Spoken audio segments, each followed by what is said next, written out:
Hello friends, मैं हूं doctor विवेक, को founder Energen clinics private limited. आज का वीडियो का टॉपिक है हीट ट्रांसप्लांट में खर्चा कितना आता है, हीट ट्रांसप्लांट में कॉस्ट कितनी लगती है। तो अभी हम डिस्कस करेंगे सबसे पहले कॉस्ट ऑफ हीट ट्रांसप्लांट। एनर्जेन क्लिनिक की कॉस्ट होती है तीन कैटेगरी, 15 रुपये per graft, that is 15 rupees per graft, 25 rupees per graft या 50 रुपीज़ पर ग्राफ्ट। इन तीनों में डिफरेंस क्या है वो मैं आपको वीडियो के आगे में बताता हूँ। उससे पहले हम डिस्कस करते हैं कितने ग्राफ्ट्स नॉर्मली आपको लग सकते हैं। तो अगर आपको सिर्फ रिसीविंग एयरलाइन है दोनों तरफ तो करीब 2000 ग्राफ्ट। ओके, अगर आप, मैं ज़्यादा टेक्निकल बात नहीं कर रहा हूँ, मैं लेमन लैंग्वेज में बात कर रहा हूँ ताकि आपको समझ आ सके। तो अगर आपको मैकडोनल्ड शेप वी शेप है तो अराउंड 2000 ग्राफ्ट, हजार। अगर आप मिड स्कैल्प तक खाली है आपका स्कैल्प तो करीब आपको 3000 ग्राफ्ट लगेंगे। क्राउन के जस्ट पहले तक आप जा रहे हैं तो 4000 4500 ग्राफ्ट लगेंगे। थोड़ा सा क्राउन को पीछे तक करते हैं तो 5000 ग्राफ्ट लगेंगे। ओके, यहाँ तक 4000, यहाँ तक 4.5 5 चाहिए तो ज़्यादा, लेकिन इतने में भी हम कवर कर सकते हैं। एवरेज डोनर में 4000 से 5000 ग्राफ्ट नहीं होते हैं लोगों के, तो फर्स्ट सेशन जो होता है हम 4-5 हज़ार ग्राफ्ट ही करते हैं। नाउ अगर आपने 2000 ग्राफ्ट किए 15 रुपये के हिसाब से तो आपको 30,000 रुपये लगे। 4000 ग्राफ्ट किए 15 रुपये के हिसाब से तो आपको 60,000 ग्राफ्ट लगे। हम लोग एक दिन में क्वालिटी मेंटेनेंस के लिए सिर्फ 2000 मैक्सिमम 2500 ग्राफ्ट करते हैं, तो 2 दिन की सर्जरी 4000 ग्राफ्ट। तो ये तो एनर्जेन की बात हो गई। नाउ इनमें डिफरेंस क्या है? देखिए, पहले क्या होता था कि ग्राफ्ट पीछे से पंच करते थे, बाहर रखते थे सोल्यूशन में, फिर लंच के बाद लगाते थे। अब जैसे उंगली कट गई, मेरे को फटाक से लगाना है, ऑक्सीजन सब इसका गया, मैं जितनी देर लगाऊंगा ये सर्वाइव नहीं करेगी। हेयर भी एक ऑर्गन है, उसका मेटाबॉलिक रेट बहुत ज़्यादा है, तो इमीडिएटली उसको लगाना पड़ता है। तो जो 2021 तक की हमारी टेक्निक थी जो कि बहुत बेटर है, उसमें हम 1 घंटे से ज़्यादा ग्राफ्ट बाहर नहीं रखते, तो उसको हम 15 रुपीज़ ग्राफ्ट चार्ज करते हैं। आपको भी चेक करना है, अधिकतर जगह तो अनफॉर्चुनेटली 4-5 घंटे बाहर रहते हैं। दूसरी टेक्निक होती है सिर्फ हम आधे घंटे बाहर रखते हैं। तीसरी टेक्निक होती है, बड़ी टीम होती है, एक ने स्लिट्स बनाया, एक ने पच किया, दूसरे ने लगाया, एक ने पानी डाला, कोई लोकल एनेस्थीसिया दे रहा है, कोई ट्रॉली को मैनेज कर रहा है। बड़ी टीम लगती है, उसमें साइमल्टेनियसली ग्राफ्ट लगाए जाते हैं। क्यों? क्योंकि अगर ग्राफ्ट बाहर है 3 से 15 मिनट में हाथ पे भी रखा तो वो मर सकता है। एक पौधा आपने निकाला गमले से, दूसरे गमले में लगाया, इमीडिएट अगर आप बाहर छोड़ दोगे तो मर सकता है। तो ग्राफ्ट को बचाना है। ग्राफ्ट एक डायमंड है, टीम बड़ी लगती है, इसलिए उसमें 25 रुपये ग्राफ्ट लगते हैं। 50 रुपये क्यों? वीआईपी पेशेंट आ गए, हाइफन पेशेंट आ गए, कॉम्प्लिकेटेड पेशेंट आ गए, तो थोड़ा एक्स्ट्रा केयर करनी पड़ती है, थोड़ा पैम्परिंग भी करना पड़ता है, बड़ा इंफ्रास्ट्रक्चर भी यूज़ करना पड़ता है। ऑफकोर्स कुछ और एडिशनल चीज़ें, लेकिन मेजॉरिटी लोगों को 15 से 25 रुपये ग्राफ्ट में ग्रेट क्वालिटी मिल जाएगी। ओके, EMI फैसिलिटीज़ भी होती हैं।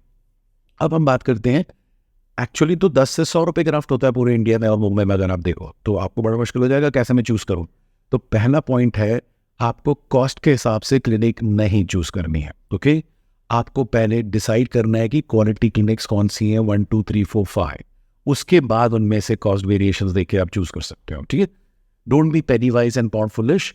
अपन उसको डिस्कस करते हैं क्यों। तो एक तरफ अपन लेते हैं ग्रेट क्लिनिक्स जो कि थोड़ा हाई कॉस्ट करते हैं। क्यों करते हैं? और यहाँ ले लेते हैं non MBBS doctors, salons, technicians, businessman, जो इतना लो करते हैं, उसका नुकसान क्या है। और लास्ट में बताऊंगा जो इन दोनों के बीच में होते हैं, जो सेम क्वालिटी मेंटेन कर लेते हैं और थोड़ी सी कॉस्ट बढ़ा के आपको एक हिंदुस्तानी जुगाड़ जिसे कहते हैं ना, affordable cost. India is known for great quality with affordable cost, दो then India is hit. Team लगती है, जितनी बड़ी टीम होगी उतना बढ़िया ट्रांसप्लांट हो सकता है, अगर सुपर इंस्टेंट की बात कर रहे हैं। तो ये जो इस तरफ के हम क्लिनिक्स लेते हैं 50-60 जो इंडिया में टॉप में है, इनकी कॉस्ट क्यों ज़्यादा है? उनको एनेस्थेटिस्ट रखना पड़ता है तो उसकी कॉस्ट होती है। एनेस्थेटिस्ट रखना बहुत ज़रूरी है। आपने भी देखा है हिंदुस्तान में पिछले 1 साल से पूरे वर्ल्ड में 5-7 कॉम्प्लिकेटेड केस आ ही जाते हैं, तो अपन को अपने जीवन रिस्क में नहीं रखना है। एनेस्थेटिस्ट इमरजेंसी डॉक्टर कमांडो होता है, वो भी 6000 रुपीज़ पर डे लेगा। दूसरा जो हम करते हैं TMT स्ट्रेस टेस्ट, हार्ट का हम चेकअप जरूर करते हैं। हिंदुस्तान में 30 से 40 साल की उम्र में लोगों को हार्ट अटैक्स हो रहे हैं, तो हम कोई भी ऐसा केस नहीं लेना चाहते इसमें किस तरह का डेंजर हो। आपने भी न्यूज़ में देखा है कितने यंग लोग हार्ट अटैक से जा रहे हैं। तो TMT स्ट्रेस टेस्ट, एनेस्थेटिस्ट, ये सबसे इंपॉर्टेंट है। ये लो कॉस्ट वाला कोई दूर दूर तक भी नहीं रखने वाला है, नंबर 1। नंबर 2, एक्सपीरियंस कितना डॉक्टर का। देखिए, क्वालिफाइड डॉक्टर तो ग्रेट, बट अगर कोई नया प्लास्टिक सर्जन है, नया डर्मेटोलॉजिस्ट है, उसको 300-400-500 केस तो करने पड़ेंगे, तब वो सीनियर के लेवल में आएगा। तो ये भी देखना है कि 5 साल कम से कम क्लिनिक चलना चाहिए, तो उसको 400-500 ग्राफ्ट का एक्सपीरियंस होना चाहिए। दूसरा होता है कि भाई OT कैसी है, डिफिब्रिलेटर है कि नहीं, इमरजेंसी ट्रॉलीज हैं कि नहीं, ऑल द इमरजेंसी सिस्टम्स है कि नहीं, कि कुछ कॉम्प्लिकेशन हुआ तो। हाइजीनिक स्टर्निटी कैसी है, स्वैब ले रहे हैं OT का कि नहीं ले रहे हैं, राइट। ये दूसरा पॉइंट है। तीसरा, जिसके ब्रांचेस होंगे वो सही नहीं है। क्यों? ओनर इंपॉर्टेंट है, इज्जत उसकी है, सब कुछ उसका है। तो जो क्वालिफाइड ओनर होना चाहिए, बिजनेस मैन नहीं होना चाहिए। ओके, सो जो क्वालिफाइड ओनर है, अगर वो भी 20 क्लिनिक खोलेगा तो मेंटेन नहीं कर पाएगा। हमारा एक ब्रांच है, एक टीम है और एक सर्जरी है।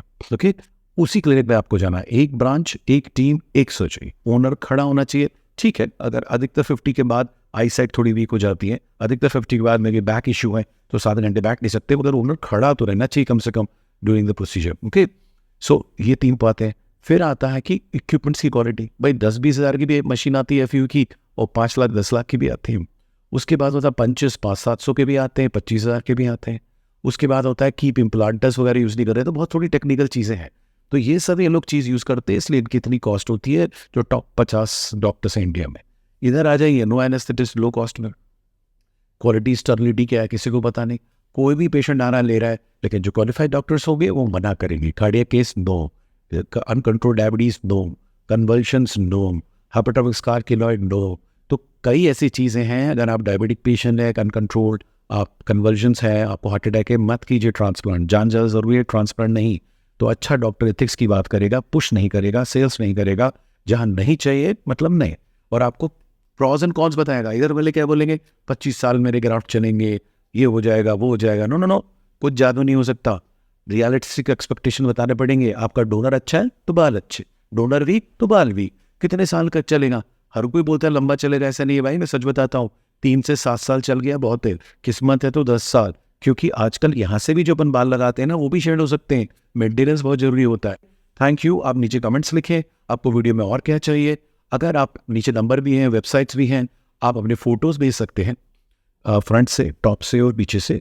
तो हम बताएंगे, मेरे असिस्टेंट जो डॉक्टर है वो आपको बताएंगे कितने ग्राफ्ट लगेंगे, कितनी कॉस्ट लगेगी। प्लस अगर आप मुंबई में नहीं हैं तो नो प्रॉब्लम, हम कहीं पर भी करना चाहते हैं तो आप अपने फ़ोटोज़ भेजिए। हमारे 25-30 टॉप डॉक्टर्स हैं पूरे इंडिया में, हम आपको उधर भी रेफ़र कर सकते हैं आपके शहर में। और डेफिनेटली अगर हम उनको फ़ोन करेंगे तो you will get a better cost.